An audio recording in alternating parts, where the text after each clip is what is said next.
something new. 15 to 20 minutes from the town proper, dare to be brave and set your fears aside. Tickle the adrenaline with activities that will surely be unforgettable. Scream, jump, laugh. Abagatanan Beach will ignite your love for life.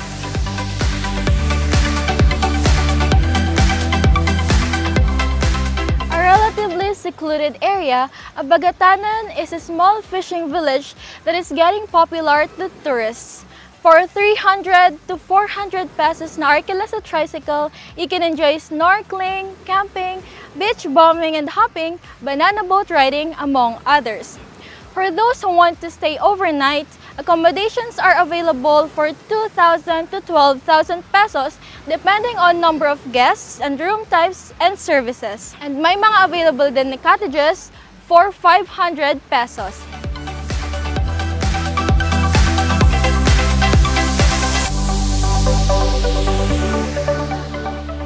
Safe naman po, basta nandito lang po ako na lifeguard nila na habang pumapasok sila, pinapaalalahanan ko na kung ano yung mga dapat nilang gagawin po. Kumbaga, may mga kapansanan, huwag natin pabayaan na nag-iisa, lalo na yung mga bata, dapat na may bantay yung mga magulang para maiwasan natin ang disgrasya.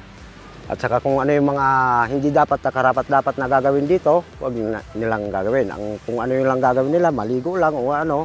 At saka pinagbabawal ko yung mga tumatalon-talon sa mga bato-bato po dahil mababaw lang po ang mga batuhan dito, baka madisgrasya lang po sila. Ganun po, nandito po ako na lifeguard na nagpapaalala po sa kanila. Sa oras ng beach po namin, pag paligo dito sir, mga 5 AM, ang close naman po mga 6:30 ng gabi po. Lahat ng pupunta po dito sa Abagatanan, safe po tayo dito sa Abagatanan. At saka lahat ng pupunta dito, kailangan parati tayong masigla, masaya. Nandito po si Arnel Orquesa na lifeguard ninyo. Meron po tayong mga ginagawang clean-up drives dito. Monthly po, meron po talagang mga volunteer group na nagpupunti po dito. Bukod sa mga naglilinis po ang mga taga dito din po mismo para po mapanatili na malinis dito at kahit papano po ay mas presentable po sa ating mga turista nagpupunta po. Pinapaalala po natin sa kanila, yung mga basura po nila, ilagay po sa tamang lalagyan. May mga basurahan po naman po tayong mga nakadesignate sa mga cottages natin. Ay para makapunta po dito, magpabook po sila sa mga transients natin, sa mga beach houses po natin. Kasi minsan po, pag mag-walk-in lang sila, hindi po natin alam, fully book na. Mas maganda po siguro na makipag-coordinate tayo sa ating mga transients, sa mga beach houses natin, bago po tayo magpunta.